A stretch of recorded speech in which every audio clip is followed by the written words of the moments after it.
Nandyan ba ang asawa ko na asawa mo na asawa ng buong bayan? Wala siya dito. Pakisabi sa asawa ko na umuwi muna siya ng bahay at makipag-usap siya sa akin. Ganyan ka na ba kadesperada? Kailangan mo sumugod dito? Football player ka siguro. Sinipa ko na. Hinahabol-habol mo pa. Wala akong pakialam kay Eman. Si Jenny ang concern ko. Ipokrita. Huwag mong gamitin yung anak nyo para akitin ulit si Eman. Pinagpalit ka na niya, ako na'y mahal niya. Sabihin mo kay Eman, umuwi siya ng bahay para makipag-usap sa akin. Pag nagawa mo yon, iyong-iyo na siya.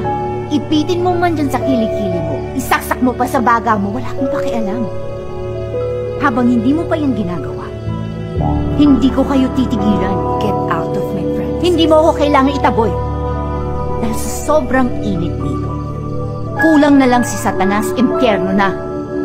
Sa bagay, ba't pa natin kailangan si Satanas? Nandiyan ka naman.